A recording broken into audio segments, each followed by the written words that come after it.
बिस्मिल्लाहिर्रहमानिर्रहीम। अस्सलाम वालेकुम मेरे प्यारे दोस्तों। कयामत की 10 बड़ी निशानियों में से एक बड़ी निशानी याजूज माजूज का निकलना है। ये इंसानी नस्ल से होंगे, लेकिन बड़ा ही अजीब तरह के डरावनी शक्ल के इंसान होंगे। बल्कि अगर कहा जाए कि ये इंसानों की शक्ल में जानवर जैसे होंगे, क्योंकि ये जिस वक्त अल्लाह के हुक्म से बाहर निकलेंगे तो चींटियों की तरह जमीन पर फैल जाएंगे। वो इतने बड़ी तादाद में रहेंगे कि उनके रहते में जमीन भी नजर नहीं आएगी, बल्कि हर तरफ यही काले खूंखार जानवर इंसान याजूज माजूज फैले दिखेंगे। ये अपने कद व हैट से ज्यादा लंबे नहीं होंगे, बल्कि आम इंसानों से बहुत ही ज्यादा छोटे होंगे। ये इतने खूंखार होंगे कि अपने सामने आने वाले हर चीजों को खाते चले जाएंगे। यहाँ तक कि इनका गुजर किसी नदी के पास से होगा तो ये उसका सारा पानी पी लेंगे। उसके सामने कोई कच्चा या पक्का घर आ जाएगा तो ये उसकी पूरी पूरी दीवारों को चट कर जाएंगे। सामने कोई पेड़ नजर आएगा तो उसे सेकंडों में खाकर खत्म कर देंगे।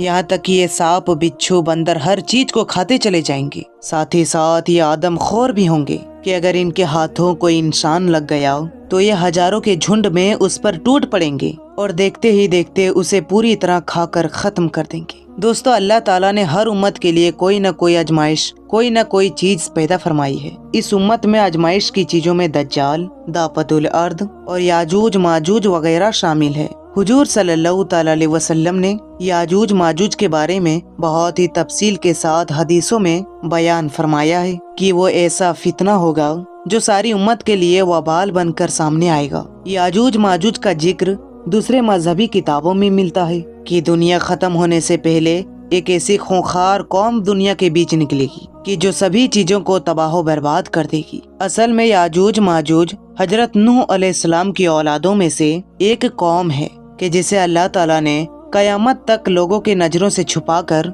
उसे एक बहुत बड़ी दीवार के पीछे कैद कर दिया है। लेकिन जब कयामत से पहले इनका निकलने का वक्त करीब आ जाएगा तो यही याजूज माजूज उस बड़ी दीवार को तोड़कर बाहर निकलेंगे और फिर सारी दुनिया में फसाद बर्पा करेंगे। कुरान में अल्लाह ताला ने 16वें और 17 पारे में याजूज माजूज का जिक्र हजरत जुल्करनैन के वाक़ये में कुछ तफसील के साथ में फरमाया है कि सारी दुनिया को फतह करने वाले नेक बादशाह हजरत जुल्करनैन जब सफर करते करते पूरब की तरफ बहुत दूर निकल गए तो अचानक उन्हें दो पहाड़ों के बीच खंडरात में एक बहुत ही बेबस कौम रहती नजर आई। उस कौम ने हजरत जुल्करनैन के अच्छे इखलाक को देखते हुए उन्हें अपना बादशाह तस्लीम कर लिया। लेकिन जब हजरत जुल्करनैन उन्हें छोड़कर जाने लगे तो उस कौम ने अपनी तकलीफें हजरत जुल्करनैन से बताई कि ए बादशाह सलामत, हम जिस इलाके में रहते हैं तो इधर पहाड़ की उस तरफ याजूज माजूज की कौम रहती है। वो सब अक्सर हम लोगों पर हमला करके हमारी सारी चीजों को लूट लेते हैं। हम उनसे बहुत ही ज्यादा तंग आ चुके हैं, इसीलिए आपसे इल्तिजा करते हैं कि आप हमारे लिए उससे बचने का कोई रास्ता निकालें, क्योंकि आपके पास एक बड़ी फौज है और आपसे हमें पूरी उम्मीद है। इसलिए आप इस पहाड़ के बीच कोई ऐसी दीवार बना दें कि जिसकी वजह से याजूज माजूज कभी भी हम पर हमला ना कर सके। उस कौम ने कहा कि ए बादशाह सलामत, हम इस काम के बदले में आपको कुछ पैसे वगैरह देने के लिए भी तैयार हैं। लेकिन हजरत जुल्करनैन ने पैसे लेने से इनकार करते हुए कहा कि नहीं, मेरे अल्लाह ने मुझे बहुत कुछ दिया है, वो काफ़ी है, इसलिए मैं ये तुम्हारा काम करने के लिए तैयार हूँ, लेकिन इस काम में तुम लोग मेरा पूरा साथ देना। वो सारी कौम तैयार हो गई और फिर हजरत जुल्करनैन के हुक्म पर लोहे की बड़ी बड़ी सिलटें बनाई गई और उन्हें हजरत जुल्कैर ने जमीन में बहुत ही गहरी में खुदा कर अंदर से एक मजबूत दीवार बनाना शुरू कर दिया। हजरत जुल्करनैन ने उस लोहे की दीवार को इतना ऊंचा बना दिया कि वो दो पहाड़ों से जा लगी। इसी तरह लोहे की दो दीवारें बनाई गई और उन दोनों के बीच थोड़ी सी जगह खाली रखी गई। फिर हजरत जुल्करनैन ने कौम के लोगों को हुक्म दिया कि ए लोगों, कि अब तुम मेरे लिए दुनिया की सबसे मजबूत चीज शीशा लेकर आओ कि मैं उसे पिघलाकर लोहे की इन दोनों दीवारों के बीच में डाल दूं, ताकि ये याजूज माजूज कौम कभी भी इस दीवार को तोड़कर बाहर ना आ सके। और फिर हजरत जुल्करनैन ने उस लोहे की दीवार में शीशा पिघला कर भर दिया कि जिसकी वजह से वो दीवार इस कदर मजबूत हो गई कि फिर याजूज माजूज की लाखों तादाद भी मिलकर उसे तोड़ ना सकी।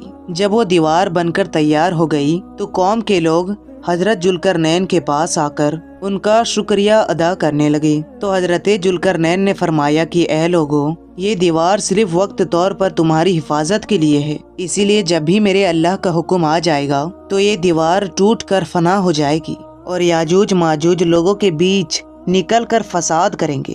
ہمارے حضور صلی اللہ تعالی علیہ وسلم نے یاجوج ماجوج کی اسی دیوار کے بارے میں بتلاتے ہوئے فرمایا کہ یاجوج ماجوج کی قوم روزانہ اس دیوار کو آ کر توڑتی ہے، یہاں تک کہ وہ صبح سے شام تک اس دیوار کو توڑتے ہی رہتے ہیں، لیکن وہ دیوار توڑتے توڑتے آخری حد تک پہنچتے ہیں تو اس کا سردار کہتا ہے کہ چلو واپس چلو، آگے کی دیوار ہم کل توڑیں گے۔ لیکن اگلے دن وہ جب اس دیوار کے پاس لوٹتے ہیں تو اللہ تعالیٰ اس دیوار کو پہلے سے بھی زیادہ مضبوط کر دیتا ہے اور پھر سے وہ یاجوج ماجوج اس دیوار کو شام تک توڑتے رہتے ہیں۔ آخر جس دن یاجوج ماجوج کا نکلنے کا وقت قریب آ جائے گا تو اس دن وہ دیوار کو توڑتے توڑتے آخری حد تک پہنچیں گے تو شام کو اس کا سردار کہے گا کہ چلو اب واپس چلو، انشاءاللہ کل آ کر پھر ہم اس دیوار کو توڑیں گے۔ حضور صلی اللہ تعالی علیہ وسلم نے فرمایا کہ جب ان کا سردار انشاءاللہ کہہ دے گا تو اسی برکت سے وہ دیوار پوری رات اسی حالت میں رہے گی اور پھر اگلے دن یاجوج ماجوج آ کر اس دیوار کو پوری طرح توڑ دیں گے اور لوگوں کے بیچ نکل کر ایسا فساد مچائیں گے کہ ساری کی ساری زمین کانپ اٹھے گی۔ اس کے راستے میں جو بھی چیز آئے گی وہ اسے کھاتے چلے جائیں گے۔ اگر اس کا گزر ندیوں کے پاس میں ہوگا تو وہ اس کا سارا پانی پی لیں گے۔ انسانوں کی بستی میں آ کر خون خرابہ شروع کر دیں گے اور وہ ایسے آدم خور ہیں گے کہ انسانوں کو چیر پھاڑ کے کھا ڈالیں گے۔ آخر جب یاجوج ماجوج کو یقین ہو جائے گا کہ ہم نے زمین والوں کو بہت قتل کر اپنا قبضہ جما لیا ہے تو اس کا سردار حکم دے گا کہ اب ہم آسمان والوں کو قتل کریں گے، اور پھر سردار کے حکم پر یاجوج ماجوج کی قوم آسمان کی طرف لوہے کی تیر چلانا شروع کر دیں گے اور اللہ تعالیٰ ان کی تیروں میں خون لگا کر انہیں زمین کی طرف واپس بھیجے گا۔ تو یہ یاجوج ماجوج اسے دیکھ کر بہت ہی خوش ہوں گے کہ ہمارے تیروں سے آسمان والے بھی مرنے لگے ہیں۔ یاجوج ماجوج کی شکلوں کے بارے میں جو روایتوں میں آتا ہے وہ یہ ہے کہ ان کی شکلیں ڈھال کی طرح بالکل چٹی ہوں گی، ان کی دانت اور ناخن جانوروں کی طرح بالکل نکیلے ہوں گے، ان کا قد بہت ہی چھوٹا ہوگا، یہاں تک کہ ان میں سب سے لمبا انسان صرف 3 بالش تک ہی برابر ہوگا۔ وہ ایسے بھوکے ہوں گے کہ سانپ، گھوڑے، بچھو، بندر، یہاں تک کہ دیواروں کو بھی کھا جائیں گے۔ دنیا کی کوئی بھی قوم اس سے مقابلہ نہیں کر پائے گی کیونکہ وہ اپنی تعداد میں بہت زیادہ ہوں گے۔ اللہ تعالیٰ نے قرآن مجید میں یاجوج ماجوج کی تعداد بتلاتے ہوئے یہ کہا ہے کہ یاجوج ماجوج ہر اونچی طرح سے نیچے کی ڈھلکتے ہوئے آئیں گے، اور اس قوم کی ایک خاص بات یہ ہے کہ جب تک ان کی عورتیں 1000 بچے نہیں پیدا کر دیتی تب تک ان کی موت نہیں ہوتی۔ دوستو اب سوال ہے کہ آخر یاجوج ماجوج کب نکلیں گے؟ تو حدیث کے مطابق یاجوج ماجوج کا نکلنے کا جو وقت بیان کیا جاتا ہے وہ یہ ہے کہ دجال کے نکلنے کے کچھ ہی سالوں کے بعد حضرت عیسیٰ علیہ السلام آ کر دجال کو قتل کریں گے اور پھر سارے عیسائی مسلمان ہو کر حضرت عیسیٰ علیہ السلام کو ہی اپنا بادشاہ تسلیم کر لیں گے اور ہر طرف خوشحالی ہی خوشحالی ہوگی۔ لیکن تبھی اچانک ایک دن اللہ کے حکم سے یاجوج ماجوج زمین میں نکلنا شروع ہو جائیں گے، اور جب حضرت عیسیٰ علیہ السلام کو خبر ہوگی کہ یاجوج ماجوج کی قوم نکل آئی ہے تو وہ لوگوں کو حکم دیں گے کہ سبھی لوگ اپنے اپنے گھروں میں قید ہو جاؤ